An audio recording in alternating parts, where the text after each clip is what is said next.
Hello दोस्तों, कैसे हो आप सब। स्वागत है आप सबका हमारे YouTube चैनल में। आज हम आपके लिए इससे पहले आपसे एक छोटी सी रिक्वेस्ट है। अगर अभी तक आपने हमारे चैनल को सब्सक्राइब नहीं किया है तो चैनल को सब्सक्राइब कर लें और जल्दी से बेल आइकन की घंटी दबा दें, जिससे ऐसे नुस्खे आपको सबसे पहले जानने को मिले।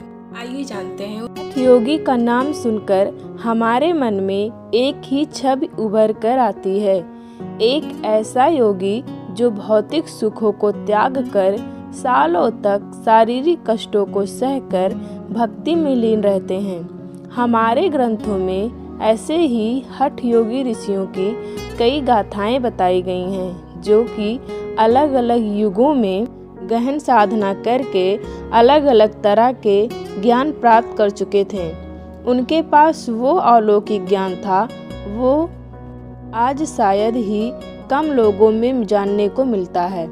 आपके मन में ज़रूर ये ख्याल आता ही होगा कि काश आप भी ऐसे योगी से मिल पाते, उनसे आशीर्वाद ग्रहण कर पाते। तो हम आपके पास ऐसे ही एक हठ योगी की जानकारी लेकर आए हैं, जो पिछले 22 सालों से ही ऐसा ही हठ योग कर रहा है। खुले आसमान के नीचे बैठा ये हठ योगी आपको आशीर्वाद तो दे सकता है, लेकिन आप उसके मुख से एक भी शब्द सुन नहीं सकते। इसकी जानकारी आज हम आपको इस वीडियो में देंगे, इसे पूरा देखिएगा। छत्तीसगढ़ के रायगढ़ जिले में देवरी डूमरपाली गांव से है ये महान योगी। 12 जुलाई 1984 को जन्मे हलथर बचपन से ही उनका स्वभाव बाकी सब बच्चों से अलग था। जिस उम्र में बच्चे दूसरों को देखकर सीखते हैं, हलधर ये बताया करते थे कि वो उनके सपनों में भगवान शिव का दर्शन देखते हैं। इसी कारण उनके फैमिली वालों ने उन्हें सत्यम कहकर पुकारते थे। उनके साथ ही बच्चे जब शरारत किया करते थे, उस उम्र में सत्यम एक बार 7 दिन के लिए ध्यान लगाकर बैठ गए। 7 दिन तक उन्हें ना भूख प्यास लगी, ना ही कोई शुद्धि हुआ। ऐसा देखकर तब परिवार वालों ने सत्यनारायण कहकर उन्हें पुकारने लगे। वो भगवान शिव को ही अपना इष्ट देव माना करते थे। 16 फरवरी 1998 को आम दिनों के लिए वो स्कूल के लिए निकले, लेकिन स्कूल न जाकर ईश्वर निर्धारित स्थान पर जाकर तप करने लगे।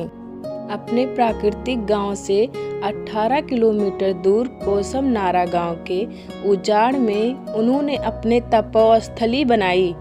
उसी दिन उन्होंने एक पत्थर को शिवलिंग मानकर अपने जीव अर्पित कर दी और तप में लीन हो गए।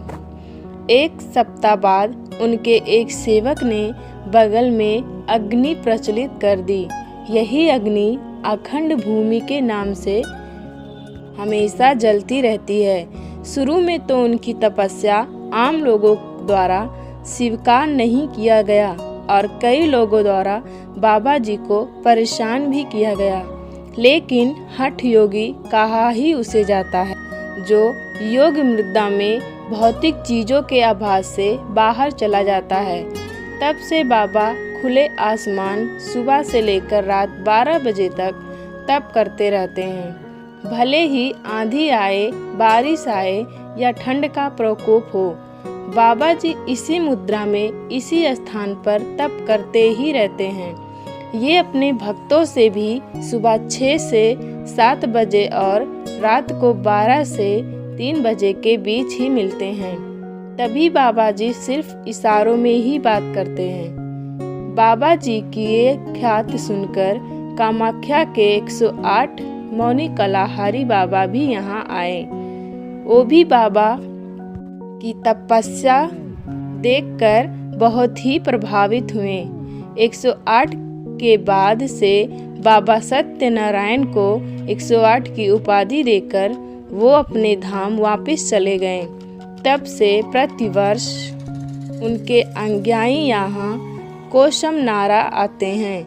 इसी तरह इस जगह की ख्याति बढ़ती ही चली गई। सबसे पहले यहाँ कुटिया का निर्माण हुआ, लेकिन धीरे धीरे यहाँ पर निर्माण होता जा रहा है।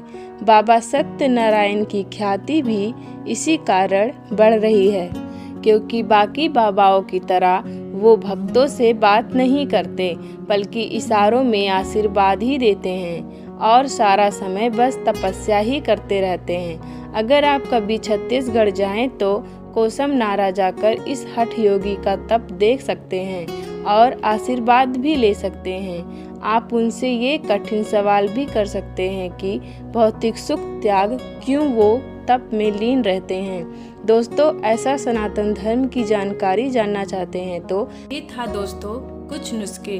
अगर आपको पसंद आए तो प्लीज़ लाइक और कमेंट कर देना। धन्यवाद दोस्तों।